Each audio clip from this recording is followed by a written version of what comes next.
a lot of what you'll learn in differential equations is really just different bags of tricks. And in this video, I'll show you one of those tricks. And it's useful beyond this, just because it's always good when if maybe one day you become a mathematician or a physicist and you have an unsolved problem. Some of these tricks that solved simpler problems back in your education might be a useful trick that solves some unsolved problem. So it's good to see it. And if you're taking differential equations, it might be on an exam, so it's good to learn. So we'll learn about integrating factors. So let's say we have an equation that has this form. Let's say this is my differential equation.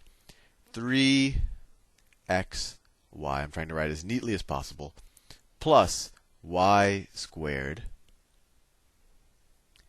plus x squared plus xy times y prime is equal to 0. So the first, especially since we've covered this in recent videos, whenever you see an equation of this form where you have some function of x, y, and then you have another function of x and y times y prime equals 0, you said, oh, this looks like this could be an exact differential equation. And how do we test that? Well, we can take the partial derivative of this with respect to y, and we could call this function of x and y m. So the partial of that with respect to y, so m, the partial with respect to y, see, it would be 3x plus 2y. And if this function right here, that expression right here, that's our function n, which is a function of x and y. We take the partial with respect to x, and we get that is equal to 2x plus y. And in order for this to have been an exact differential equation, the partial of this with respect to y would have to equal the partial of this with respect to x. But we see here, just by looking at these two, they don't equal each other. They're not equal. So, at least superficially, the way we looked at it just now, this is not an exact differential equation. But what if there were some factor, or I guess some function that we could multiply both sides of this equation by that would make it an exact differential equation? So let's call that mu. So what I want to do is I want to multiply both sides of this equation by some function mu, and then see if I can solve for that function mu that would make it exact. So let's try to do that. So let's multiply both sides by mu. And just as a simplification, mu could be a function of x and y, it could be a function of x, it could be a function of just x, it could be a function of just y. I'll assume it's just a function of x. You could assume it's just a function of y and try to solve it. Or you could assume it's a function of x and y. If you assume it's a function of x and y, it becomes a lot harder to solve for. But that doesn't mean that there isn't one. So let's say that mu is a function of x.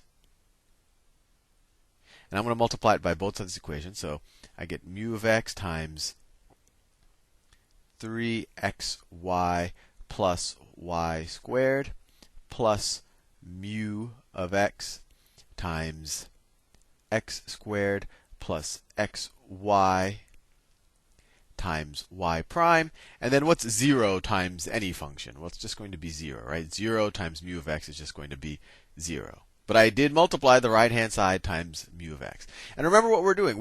This mu of x is, when we multiply it, the goal is, after multiplying both sides of the equation by it, we should have an exact equation. So now if we consider this whole thing our new m, the partial derivative of this with respect to y should be equal to the partial derivative of this with respect to x. So what's the partial derivative of this with respect to y? Well, if we're taking the partial with respect to y here, mu of x, which is only a function of x, it's not a function of y, it's just a constant term, right? When you take a partial with respect to y, x is just a constant, or a function of x can be viewed just as a constant. So the partial of this with respect to y is going to be equal to mu of x times, we could just say times 3x plus 2y. That's the partial of this with respect to y. And then what's the partial of this with respect to x? Well, here we'll use the product rule.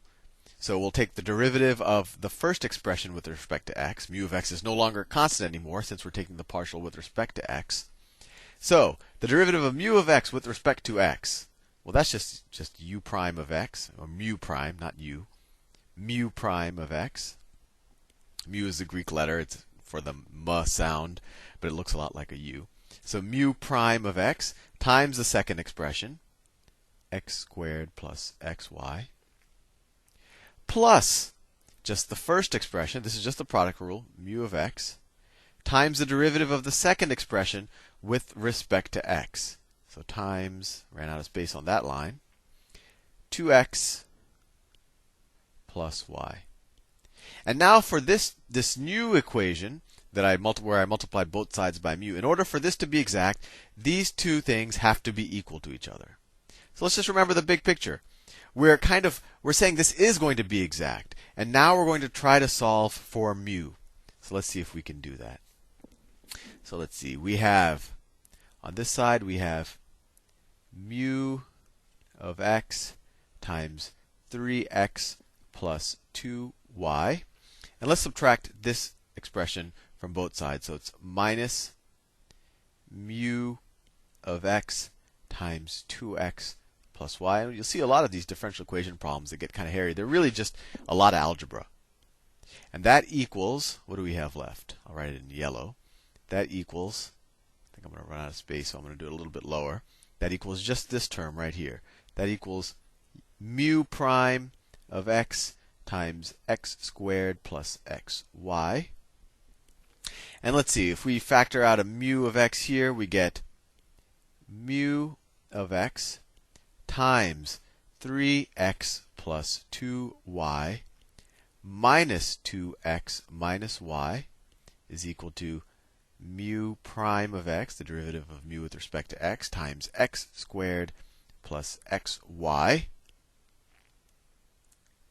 Now we could simplify this, so we get mu of x times, what is this? 3x minus 2x is x. 2y minus y, so x plus y, is equal to, and I'm just going to simplify this side a little bit, is equal to mu prime of x. Let's factor out an x here. And the reason why I'm doing that is because it seems like if I factor out an x here, I'll get an x plus y. So this is mu prime of x times x plus y. Right? X times x plus y is x squared plus xy. So that's why I did it. And I have this x plus y on both sides of the equation, which I will now divide both sides by. So if you divide both sides by x plus y, we could maybe assume that it's not 0.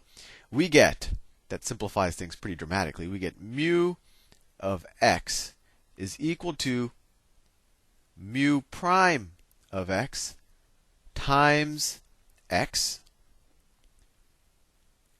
And now, for just the way my brain works, I like to rewrite this expression just kind of in our operator form, where we write, instead of writing it u prime of x, we could write that as d mu dx. So let's do that. So we could write mu of x is equal to d, the derivative of mu with respect to x, times x. And this is actually a separable differential equation in of itself. This is kind of a sub-differential equation to solve our broader one. We're just trying to figure out the integrating factor right here. So let's divide both sides by x. So we get mu over x. This is just a separable equation now. Is equal to d mu dx.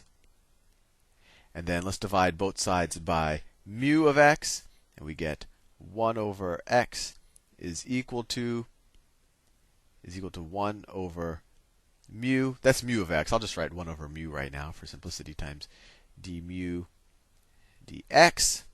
I'm actually going to go horizontal right here. Multiply both sides by dx, you get 1 over x dx is equal to 1 over mu of x d mu. Now you could integrate both sides of this, and you'll get the natural log of the absolute value of x is equal to the natural log of the absolute value of mu, etc., etc. But it should be pretty clear from this that x is equal to mu, or mu is equal to x, right? They're identical. If you look at both sides of this equation, you can just change x for mu, and it becomes the other side.